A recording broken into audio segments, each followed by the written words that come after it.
And then, let me share my screen. Close ko muna camera ko. Mabilis lang tong lesson natin. Pero dadalawahin kasi nating lesson ito. No, after natin ng transcreation, art in early civilization na tayo. Tama. Mabilis na namin art in early civilization. Tama ba? Bilis nga lang ba? Parang hindi ah.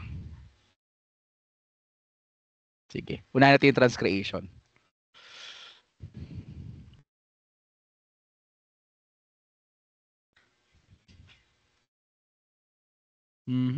Okay naman kayo? Kamusta yung kalagayan? Nasa ano pa naman kayo? Hindi pa naman kayo umiihi sa banig? Asan na ba yun? Share content. Ba't ganun? Asan na yun? Siya yung share. Share. Share. Share. Presenter mode. Screen.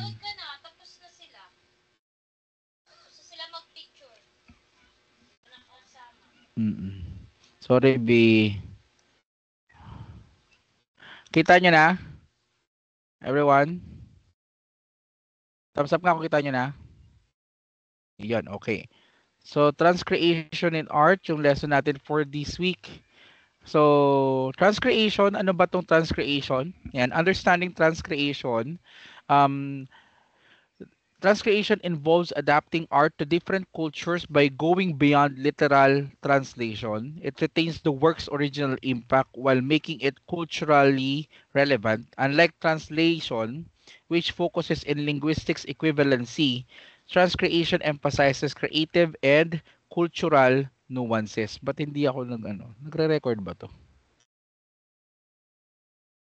Yan, okay. Sige. So, when we say transcreation, yan, sa art kasi, ang idea natin is that, unahin natin yung translation. No? Yung translation, alam niyo naman ibig sabihin nun. So, we translate a certain narrative, like a story, o kaya a poem, no? O kaya ay, yun nga, story, a narrative, novel, we translate it from English to Filipino, that's translation. But transcreation is adaptation. It's more on adapting an art form, a narrative form, galing sa ibang bansa to our culture o kaya vice versa, our culture transcreationing it to other culture.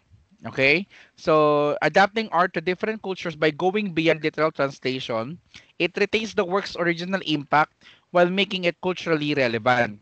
So, transcreation is sometimes converting a narrative into another form. Yan, parang uh, from a novel, gumawa tayo ng pelikula, no? And film is a different form of art.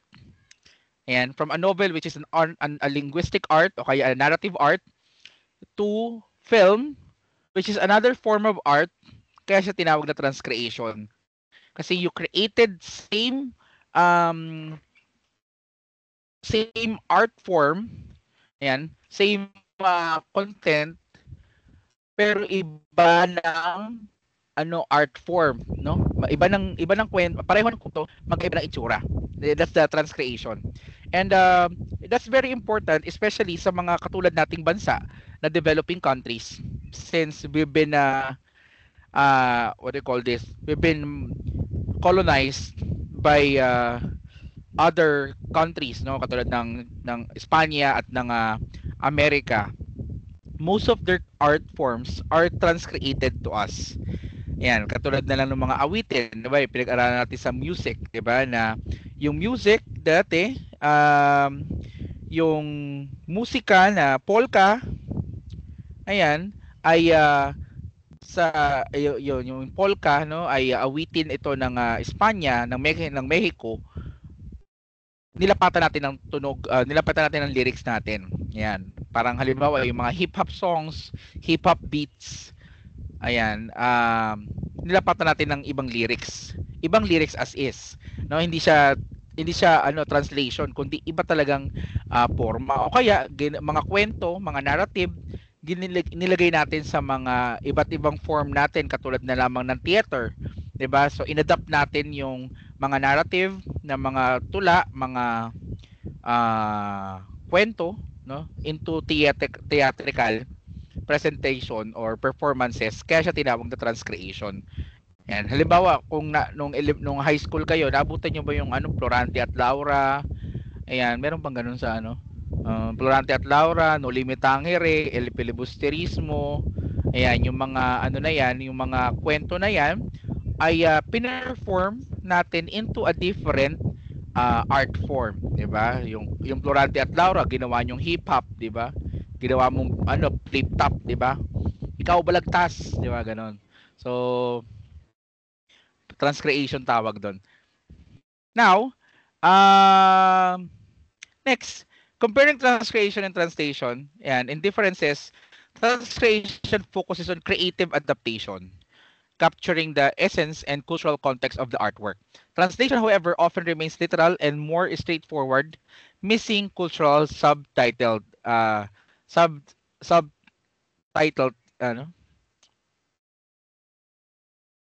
subtleties, no? Paano ba ibig sabihin nun? Subtleties. Ayan. Transcreation focuses on creative adaptation. Yung sinabi natin, binabago lang niya ng mukha, binabago lang niya ng forma, yung scening. Ayan. Ang translation naman remains on literal. Ayan, yung mismong literary works or definitions or mga wordings, tina-transcribe lang niya or translate lang niya.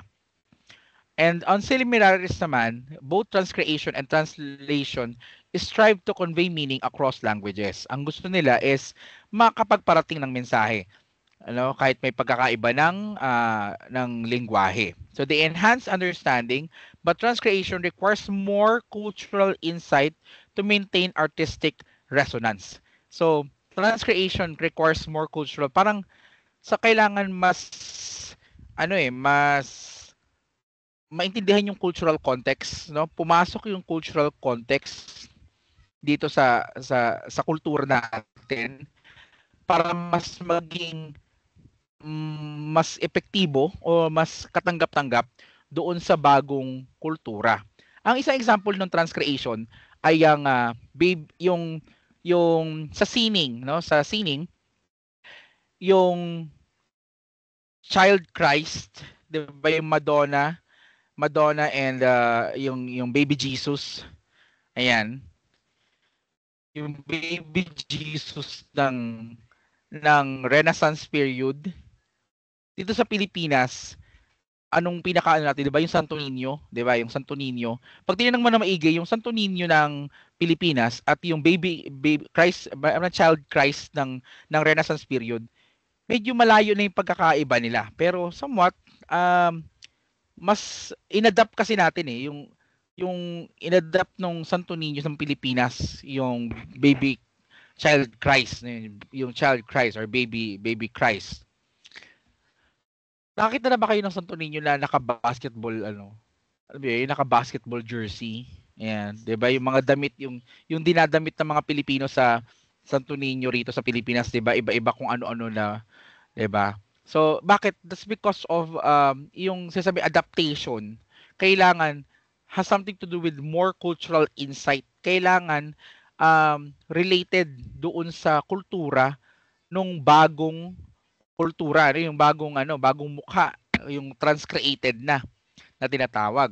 Kasi pagka hindi siya walang cultural insight, nahihirapan yung konsepto na maging katanggap-tanggap doon sa bagong kultura o sa bagong mga tao. Katulad na lamang ng Hinduismo, no? Yung Hinduismo, sila Brahma, sila Vishnu, yan. Yung mga Diyos na yan, 'di ba? Sa mitolohiya sa mythology ng Hinduismo, 'di ba? Medyo alam mo 'yun, parang weird sa atin. Weird sa atin kapag nakakita ka ng kaibigan mo, no, sino yung Panginoon mo? Si Vishnu. Ala, diba, parang okay ka pa ba? Para 'di ba, ganun tayo. Kasi hindi tayo sanay eh. Wala kasing cultural insight na tinatawag. Na kumbaga sa lipunan natin, sanay tayo na ang mga tao na nasa lipunan natin, ang Panginoon is either si Jesus, 'di ba? O kaya born again. 'Yun yung idea eh. O kaya siyempre si Mama Mary, 'di ba? Ganun yung concept. Ayan. So, nasasanay tayo sa ganung konsepto. Kailangan ganun din yung cultural insight ng mga pumapasok sa natin, sa kultura natin ng mga creative adaptation. Yun kasi katanggap-tanggap sa atin. Ayan. Ah,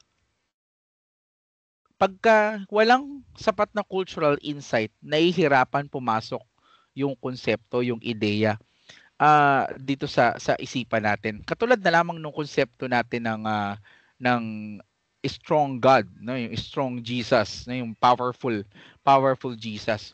Pagka nakita niyo yung konsepto ng um, strong, powerful Jesus ng Korea, 'di ba? Yung sabi ko nga sa inyo, pag sinearch niyo yung Kristo ng Korean, macho yung nakapako sa kanilang Kristo, yung picture ng Korean Christ. Bakit ganun yung nila? Bakit ganun yung larawan ng Kristo sa kanila? Kasi nga they believe that Jesus Christ is a powerful being, no? Strong. Ayan. So, hindi pwedeng yung imahe niya ay uh, payat. Ganun yung katwiran ng Korean. So, ngayon, pagka nakita natin yung ganung klase ng imahe, yan, ganung klase ng image, pinagtatawanan natin o kaya parang alam mo yun, hindi natin tinatanggap. Kasi nasanay tayo doon sa yung cultural insight natin, nasanay tayo sa larawan ni Kristo na payat at nakapako sa krus, hindi macho, 'di ba? Nakasunod kayo? Nakasunod sa transcreation, yung sinasabi natin yung cultural insight. Thumbs up nga kung ano kayo o kaya heart crack naman ka dyan. Baka matunaw kayo dyan. Yan.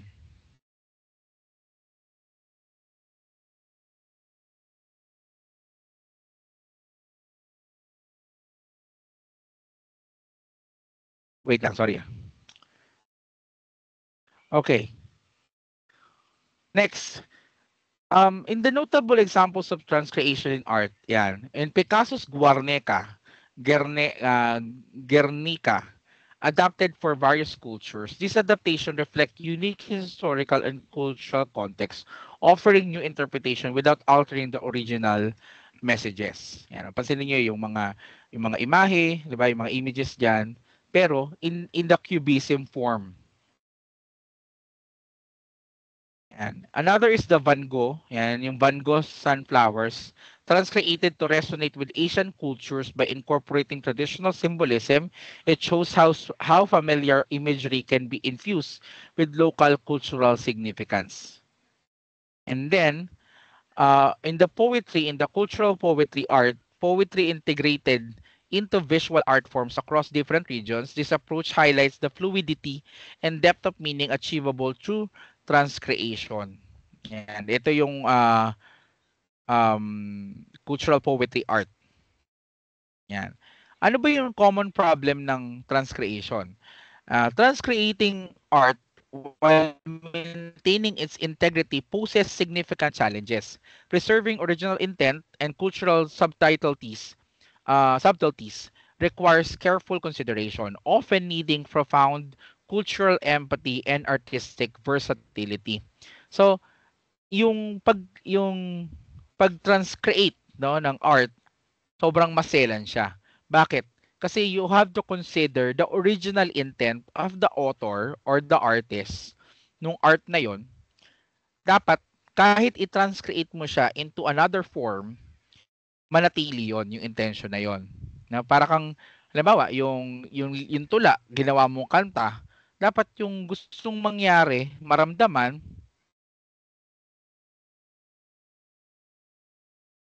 yung gustong maramdaman ng gustong maiparamdam ng author ng tula dun sa kanyang mambabasa ay dapat maramdaman din, same pa rin na maramdaman nung mga makikinig nung awit pag transcreate mo na siya, no?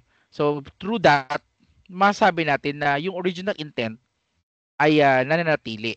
Kaya minsan madali lang yung transcreation. Mukha lang siyang komplikado. Pero transcreation is kapag inadapt yung halimbawa isang tula ginawang pelikula o yung isang kwento, isang narrative ginawang pelikula. Iyan, ginawang animation o kaya yung isang nobela ginawang comics, ginawang kwentong pambata, 'di ba? So yung ganong bagay, transcreation na yung tawag natin doon. Sinasabi lang talaga na medyo maselan yung transcreation kasi nga the original intention of the author should remain or retain even though matranscreate na yung kanyang original work into another form. Okay? So, in terms of impacts and insight, transcreation aids in cross-cultural appreciation. It allows audiences to connect with art on a deeper level by making it culturally relatable. Katulad natin, no, yung Pilipinas ay ano tayo, to call this developing countries tayo. And most of our artwork ay hindi talaga galing sa atin, kundi naging melting pot na lang yung Pilipinas. No, naging halu-haluan na lang, parang ganun. Pinaghahaluan na lang yung Pilipinas ng kung ano-ano. Kaya very important sa atin yung transcreation kasi kung walang transcreation or kung hindi tayo na-expose sa mga ibang forma ng sining, manatili tayo dun sa, alam mo yun, walang kakayanan, 'di ba, na magproseso ng mga bagong kaalaman. Tandaan mo na binaog tayo ng ano eh, no? Binaog tayo ng 300 taon ng Espanya, no? 300 years without teaching us language, without teaching us alam mo yung way of life, 'di ba? Parang bahala na, alipin lang kayo kung anong sabihin namin sa inyo, ganun lang mangyayari sa inyo.